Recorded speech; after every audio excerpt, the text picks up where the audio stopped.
So I'm going to read a couple chapters from the very beginning of the book when they're all coming into the office and finding out that their coworkers won the lottery. The chapters are named after the characters. So the first one is called Chastain.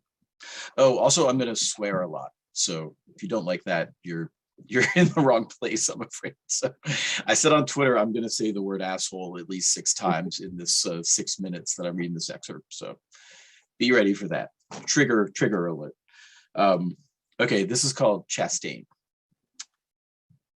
Those jackasses won the fucking lottery? She says it out loud and then looks around, but there's nobody in the hallway, nobody in the office yet. They're all either celebrating in the conference room or gossiping in the kitchen, the hallways, and the entrances to their cubicles. She checks the clock. Craver will almost certainly be late. She realizes she is looking forward to telling him, to commiserating, sneaking down the back steps and smoking a Parliament Light and talking about what assholes they are, how ridiculous everything is, whether they should start drinking at lunch or wait until happy hour. Good God, those assholes won the lottery. She is not sure whether she is going to burst out laughing or throw up right here on her keyboard. She stares at her computer. She checks her phone again. She owes $29,560 on her student loans, $2,623 on the Visa, $3,400 on the MasterCard. She's not sure if the X on her Kohl's card still exists, but she imagines there would be at least 500 or so on each of them. She remembers seeing the Macy's logo and the number 800 something or other. The lottery. Those assholes. She stands up and sits down. Garner waddles by, talking into his phone.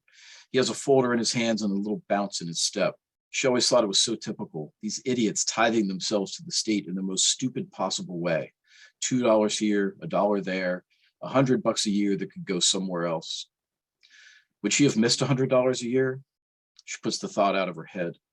Those assholes, the lottery. Jesus, they really are the worst of the entire company. Almost every old or middle-aged man who skeeves her out, checks her ass as she walks by, stares in meetings, watches as she bends down to pick up a Post-it off the floor. Almost all of them are in the lottery group. She plays through them in her head. Maury, Cowens, Pappas, Zuba, Fitzgerald. A thought hits her and she actually sits up straight and puts her hand on her chest. Craver. Did Craver play? This chapter is called Craver. He pauses at the door and checks the time on his phone. He's not too late. Hopefully can slip through without Lawson or worse, Sarah noticing anything. He checks his phone. Twitter notification, 2 Facebook messages, a few emails. He pushes the door open slowly and nods to Chastain. You here yet? She says. What? He is still breathing heavy from the stairs. A line of sweat runs down his side. Chastain has her hair curly today. She'll tell him later that she didn't have time to dry it, that she looks like a crazy person. She'll tap at her cigarette and shake her head and tell him she is going to stop smoking, apply to graduate school, look into CrossFit or Orange Theory or the Y. He will nod and swallow the compliment welling up in every part of him. You look great. You always look great. And offer her another cigarette. Anything to spend another 10 minutes listening to her complain about her friends in the office and the ridiculous things the Bachelor or the Bachelorette has done now. She stands and gestures to the hall. You're not going to fucking believe this, she says, a pang of real emotion creeping into her voice. It is unfamiliar and he wonders if somebody died. Wait, she says, did you play last week with those assholes? Play? He notices for the first time a strange sound in the office. Laughter, shouting, music.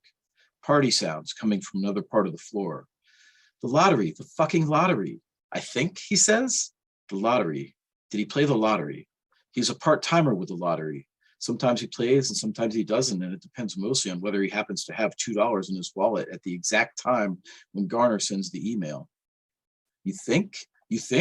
Those assholes won $8.8 million per asshole. So you better figure out if you played. Jesus Christ, you might be a fucking millionaire, you asshole. I need a cigarette, she says. Craver watches her walking back to the desk, opening the drawer, tipping the pack. Did he play the lottery? He remembers the email. Garner always includes him, even though he doesn't always play. Did he get the confirmation email? Did he get Garner's scan of the tickets and the standard rundown about how when we win, we will take the cash payout and not release our names? Jesus, did he play the fucking lottery last week or not? There he is. Craver jumps. Fuck, another one, Chastain says. Maury is standing right there, wearing jeans and a Toby Keith t-shirt.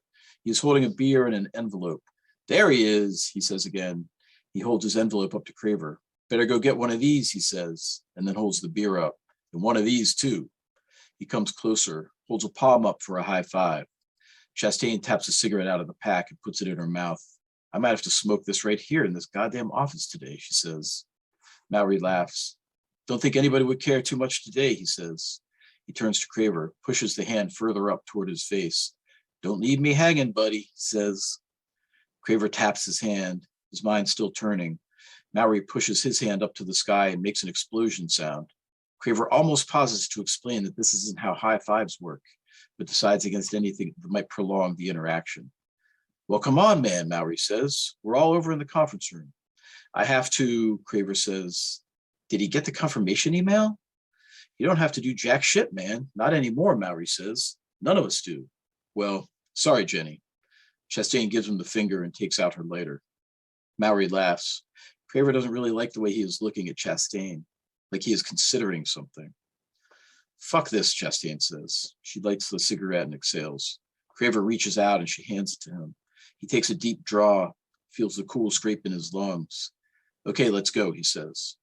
I'm going, Chastain nods towards the stairs. See you in the usual, Craver says. Yeah, she says, and he worries briefly that she is annoyed. And then Maury punches him in the shoulder and starts out toward the hallway. His feet feel funny. His head is fuzzy. Did he play? Did he get the confirmation email? The music and the shouting get louder as he gets closer to the conference room. He feels like he is floating, like he is a balloon attached to Maury, following him through the door, holding his hand up for high fives, feeling the slaps on his back. Somebody hands him a beer and he puts it back down. He checks his phone. It is 9:18 on Monday morning and he is a 30-year-old marketing associate and maybe his life has just completely changed. Garner is in the corner handing an envelope to Miller, who Craver didn't even think worked here anymore. He looks at Craver and nods, then takes another look at the papers in front of him and turns quickly, too quickly. Garner stands. He is walking toward Craver. Did he play? Did he get the confirmation email? Hey, man, Garner says. He places a hand on Craver's shoulder. Craver notices the spots on his glasses, the mole on the side of his neck. He holds up a piece of paper and all Craver sees is a list of names, handwritten in Garner's teenagery bubble handwriting. You didn't play last week, he says.